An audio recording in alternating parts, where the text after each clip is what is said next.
What's up, adventurers? My name is Platinum Phoenix, and welcome back to Ocarina of Time. Last time, we made our way to Zora's domain, but found it frozen from Ganondorf's influence. And this time, we're going to be going through the Ice Cavern, since it's the only place in Zora's domain that we have not explored yet, to see if we can find anything to help. So, in this first room, we need to take out all of these enemies, and my favorite thing to do is go into the middle of this room and just use Din's Fire. It immediately takes out every single one of the enemies and opens the gate. It's so quick. But I have to say, I really like these small dungeon type areas where it's really compact and is almost like snippets of mechanics that they wanted to show off without really bogging down the story or anything. And it also gives you a nice like reprise from the actual big dungeons and temples and everything. But what we are doing now is actually a new mechanic for this dungeon, and it is silver rupee collecting. They do this a few times throughout the different temples, but I would say this is probably the most annoying time because it is not only on ice, so you have to deal with ice physics, but there's also this giant spinning ice scythe that will cause you damage if it hits you. Although I will say it's not a whole ton of damage, so I usually just roll right through it and not really care all too much. But next up, we are just going to roll over here and see a couple new enemies. If we look up, these are ice geese, and they are very annoying. They are the ice elemental version of the regular geese. And that means if they run into you and attack you, they will cause you damage as well as freezing you. Which, freezing is probably the worst thing they could do because it causes you to stop moving and not being able to do anything at all, actually. But next up, we want to just jump right over here. This blue fire, it doesn't seem natural. Maybe you can use it for something, but how can you carry it? So, this fire right here. If I were to ask you how you think you use the fire here, what would you think? Because my first thought the first time I saw it was to pull out my bow and to shoot through it and try to hit the ice on the other side to melt it. You know, kind of like every other Legend of Zelda game after Ocarina of Time. Even Majora's Mask, which is only a year after this game, does the whole arrow through fire thing. But no! Ocarina of Time has to be different, and they make you put it in a bottle. You put a blue fire in the bottle. This is a cool flame you can use with one X, Y, or 2. And actually, I'm going to pull out another fairy bottle. And I recommend taking 2 bottles of blue fire. It just makes it easier so you don't have to backtrack to get extra fire to do everything in this dungeon. But I just have to comment, blue fire would not be cooler than regular fire because the spectrum of light, the more blue/purple a fire is, the hotter it burns, meaning that fire and this fire that we have in a bottle is technically hotter than any fire-breathing enemy we have seen so far. It's hotter than the Dodongo's fire, it's hotter than Bulbagia's fire, and it's just chilling here in an ice cave. But we need to use the blue fire to actually melt the red ice that we've seen around, and doing so actually gives us a dungeon map. Tap the map icon on the lower screen to look at the detailed map. Blue chambers are places you have already visited. Your current location is in the flashing room. Tap floor numbers to select a floor to view. Well, that's interesting that it mentions that, because this is the one, or not the one dungeon, but the first dungeon where that is not necessary, because if we pull up the map, there's only one floor. So on the 3DS version, you will see the whole map the entire time, because that is what the bottom screen is basically the entire time you are inside the dungeon. But I just have to re-point out how short this dungeon is. You can see that we've only been through like 3 rooms so far, and we're already halfway through this dungeon without really spending much time in here at all. But what we need to do next is actually come back to this scythe room And using the blue fire, we can burn down this red wall, or red ice wall, and come into this room, and we can chop down these ice pillars, giving us access to another pillar of blue fire. I recommend coming into this room for 2 reasons. The first is that this is the room that has the blue fire, so you don't have to backtrack all the way back to the original room.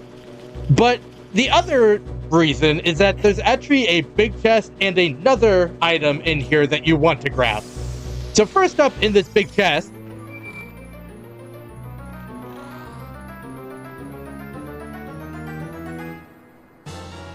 is the compass. Now you can see the location of many hidden things in the dungeon. And you can probably notice that no dungeon boss icon actually appeared, which actually, funnily enough, doesn't mean that there's not a dungeon boss, but it does mean that the game doesn't consider the boss of this dungeon to be a boss. But we'll go over that more once we get over there. But for melting this piece of red ice, we get another piece of heart, bringing us up to 3 pieces. And we just want to grab another 2 things of blue fire. Which I also have to say, since this fire would technically be hotter than any other fire we've seen, wouldn't it, like, shatter the bottles that we put it in? Wouldn't the bottles need to be, like, metal, like some type of metal that has a high melting point to actually withstand the fire that we're putting inside of the bottles? Because I would assume, like, the glass bottles would superheat and just basically become a Molotov cocktail and just explode, sending shrapnel everywhere. But with that being said, we are just going to move over to this room into everyone's favorite mechanic in ice dungeons. This is an ice block sliding puzzle, and what we need to do is slide this block of ice around in order to collect the different rupees that are around. And I make the joke that this is everyone's favorite mechanic in a sarcastic way, but this one's actually not too bad because, one, it gives you very clear where you're pushing it and how you're pushing it, but you can also reset the block by kind of just pushing it into the void and not have to worry about doing it perfectly, so you only have to go one route. And actually, to show that, we are just going to push it into the void right here and show that it just kind of materializes out of the ice somehow. And I think what I want to do next is actually stand over here. Actually, no, I'll stand on top of the block. And I'm just going to shoot these ice keys now because I don't want them to get in the way. Also, apparently I'm now a marksman because I did not expect to hit all 3 of them perfectly. The other thing about this ice sliding puzzle is that if you really hate ice sliding puzzles or ice physics in general, you don't have to worry too much because this is the only place in the entire game that has either of these. So you don't really have to worry about it too much. But something else I want to show is technically there is a way to get this sliding block to go all the way over to that wall that the blue flame is on. But if you stand on this little, like, pillar of ice, you can actually roll jump off of it and gain enough distance to get over here, allowing you to refill your bottles with blue flames. It's just a little trick to make it so you don't have to push the ice block more than 2 cycles. But you do want to make sure that you get 2 bottles of ice in this section for things that are coming up. And we are just going to push that there. And I'm actually just going to continue pushing this block because that rupee we can just climb up there normally. And that is the last time we need to push it to get it over to that wall with the gate. And once we collect this rupee, that opens the door. But there is also one more new enemy in this dungeon that I have failed to talk about, even though we have seen it twice or 3 times already. And that is this guy.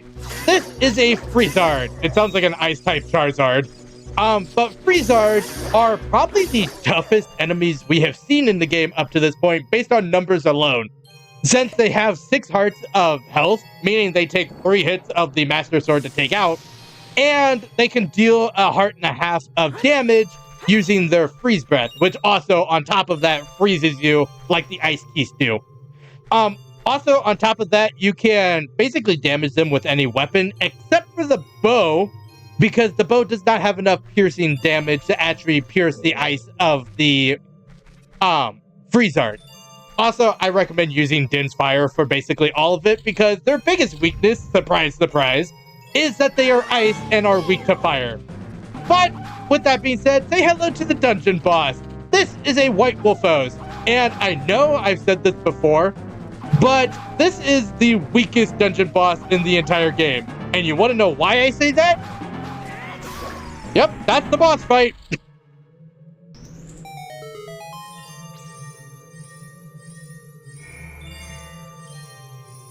And for taking out this White Wolfos, we get a couple of arrows, which we didn't use, but we also get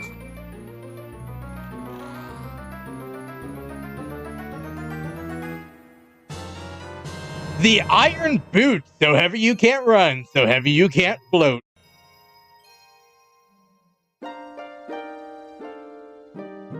We meet again, Link.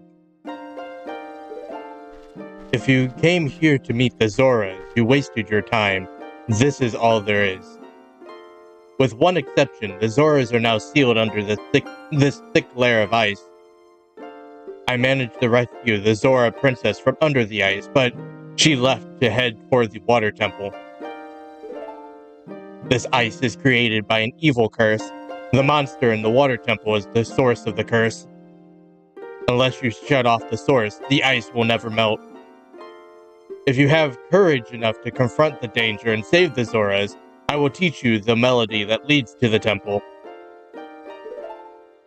Time passes, people move, like a river flow. It's never end.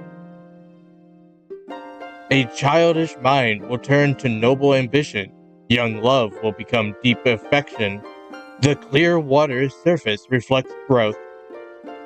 Now listen to the serenade of water to reflect upon yourself.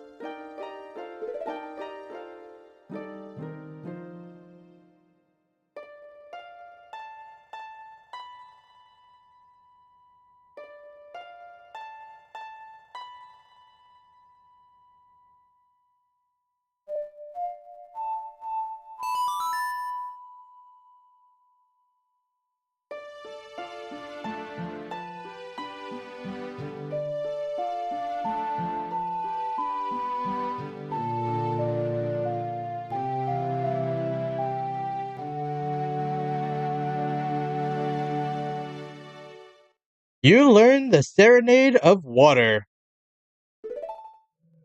Link, I'll see you again.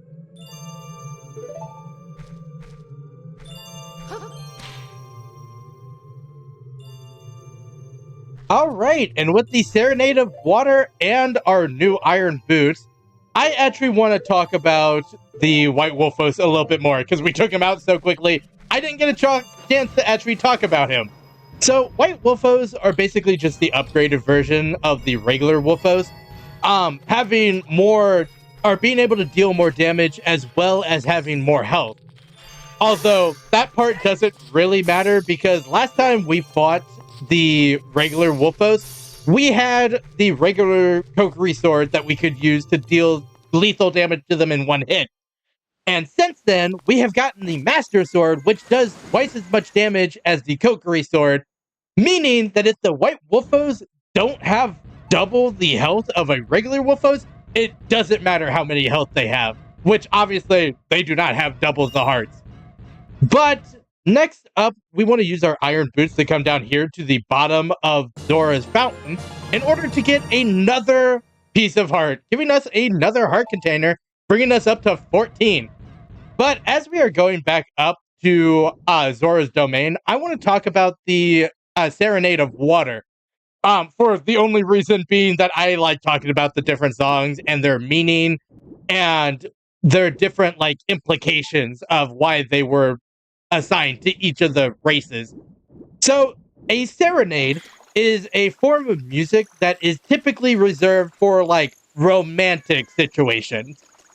And it actually comes from the Italian word sereno, which means peaceful, calm, and tranquil. But I don't actually think that this song's name is based off of the Italian meaning. I think it's actually the developers having a tongue-in-cheek joke because the Serenade of Water is tied to the Water Temple where Princess Ruto is. You know, the same princess we're supposed to be engaged to.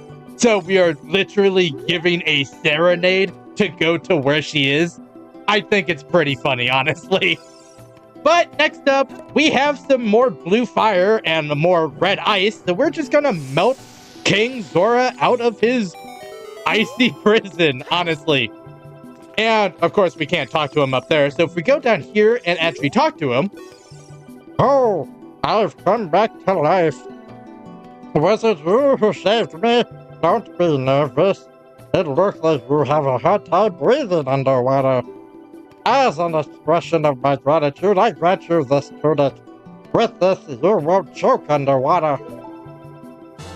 And for rescuing King Zora, we get the Zora tunic.